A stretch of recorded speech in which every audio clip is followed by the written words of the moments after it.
Halo guys, Assalamualaikum warahmatullahi wabarakatuh. Pada kesempatan kali ini, kembali lagi bersama saya Nora Alisa dari Universitas Palangkaraya, Program Studi Pendidikan Bahasa dan Sastra Indonesia dengan NIM 203010 202012.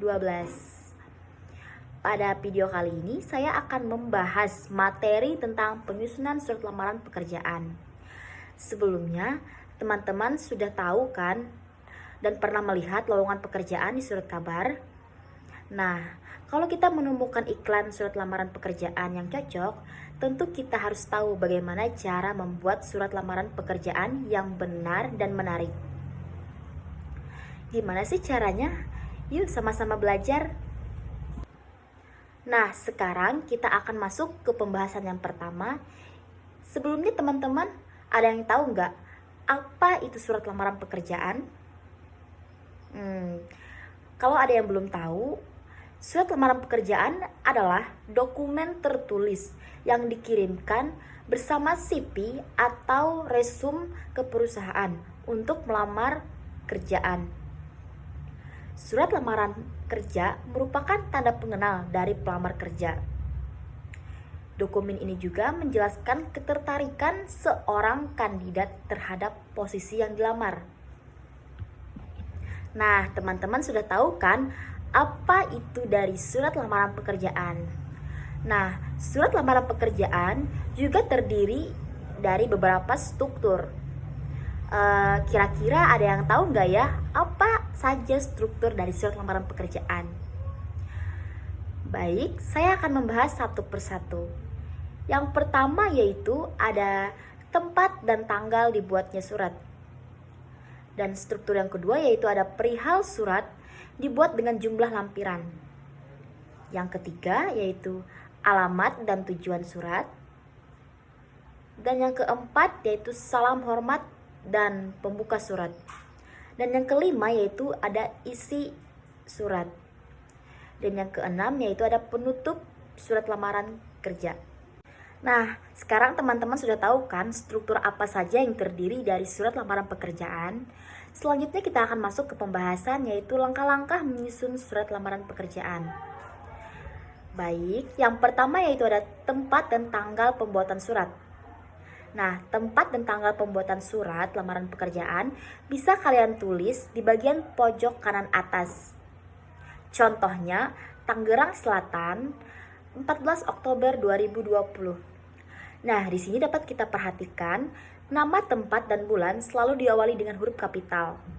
Penulisan antara tempat dan tanggal surat juga dipisah oleh tanda koma. Nah, sekarang kita akan masuk ke langkah yang kedua, yaitu alamat perusahaan yang dituju. Lalu, di bagian bawah sebelah kirinya, kalian bisa tulis nama penerima dan alamat lengkap perusahaan yang akan kalian tuju. Untuk nama penerima, kalau kalian nggak tahu nama HRD-nya, kalian bisa tulis dengan Bapak atau Ibu saja. Contohnya, yang terhormat Bapak atau Ibu HRD PT Ruang Raya Indonesia, Jalan Tebat Barat, Dalam Raya, nomor 22 Jakarta Selatan. Nah, yang harus kalian tahu nih, jika surat ini ditujukan ke subjek tertentu, maka kalian bisa gunakan YTH atau yang terhormat. Tetapi, jika ditunjukkan untuk perusahaan tanpa subjek tertentu, maka gunakan kata kepada. Jadi, jangan gunakan kedua-duanya ya. Kemudian untuk PT, nggak perlu diikuti dengan tanda titik. Nah, sekarang kita akan memasuki langkah yang ketiga, yaitu salam dan pembuka surat. Salam dan pembuka surat biasanya ditulis dengan kalimat dengan hormat. Sementara itu, pembuka surat bisa kalian isi dengan kata pengantar. Umumnya, kalian bisa jelaskan dari mana kalian mendapatkan informasi terkait lowongan pekerjaan tersebut dan posisi yang kalian pilih. Contohnya, dengan hormat, berdasarkan info lowongan pekerjaan yang disebarkan melalui situs Jobstreet, Saya bermaksud mengajukan lamaran pekerjaan di perusahaan yang Bapak atau Ibu pimpin untuk menempati posisi public relation. Selanjutnya, langkah yang keempat yaitu ada isi surat.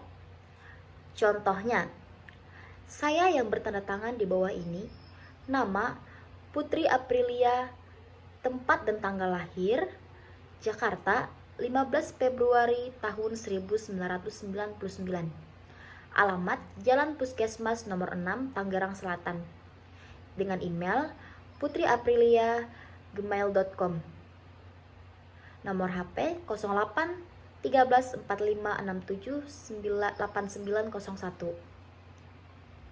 Saya merupakan fresh graduate sarjana ilmu komunikasi Universitas Jenderal Sudirman. Semasa kuliah, saya aktif berorganisasi di Himpunan Mahasiswa Ilmu Komunikasi dan menjabat sebagai Ketua Divisi Media, Komunikasi, dan Informasi. Saya memiliki kemampuan komunikasi yang baik, kreatif, dan dapat bekerja sama dalam tim. Nah, perlu kalian perhatikan di penulisan data diri karena bentuknya daftar yang menggunakan titik 2, semua awal baris ditulis dengan huruf kecil. Penulisan titik 2 juga sebaiknya dibuat rata, sebaris agar terlihat rapi. Nah, selain itu juga kalimat yang kalian gunakan juga harus singkat dan jelas. Jadi jangan bertele-tele biar nggak memberikan kesan jenuh ketika dibaca oleh tim HRD. Yang kelima yaitu ada lampiran atau syarat lamaran. Contohnya yang berbunyi, sebagai bahan pertimbangan berikut saya lampirkan 1. Pas foto, 2. Fotokopi KTP, ketiga daftar riwayat hidup, keempat fotokopi ijazah terakhir, kelima fotokopi transkrip nilai, dan keenam sertifikat keikutsertaan organisasi. Nah, di bagian ini juga harus diperhatikan. Setiap awal baris ditulis dengan huruf kecil dan di akhir barisnya menggunakan koma kecuali baris terakhir. Yang keenam yaitu ada penutup surat. Di bagian penutup surat, kalian bisa menjelaskan bahwa kalian memiliki harapan yang besar agar diterima di perusahaan tersebut. Jangan lupa untuk mengucapkan terima kasih ya. Contohnya seperti demikian surat lamaran pekerjaan ini saya buat. Saya harap Bapak atau Ibu dapat mempertimbangkannya dan memberikan kesempatan agar saya dapat menjelaskan potensi saya lebih rinci di tahapan berikutnya. Atas perhatian Bapak atau Ibu, saya mengucapkan terima kasih. Nah, dan yang terakhir yaitu ada tanda tangan dan nama pelamar. Terakhir, untuk tanda tangan dan nama pelamar bisa kalian tulis di pojok kanan surat. Contohnya, saya hormat, tanda tangan, lalu nama kalian, Putri Aprilia. Nah, sekarang teman-teman sudah bisa melihat contoh surat lamaran pekerjaan yang baik dan benar. Untuk itu, teman-teman bisa langsung mempraktikkan dan membuat surat lamaran pekerjaan kalian masing-masing. Untuk pembahasan kita, saya cukupkan sampai di sini. Assalamualaikum warahmatullahi wabarakatuh.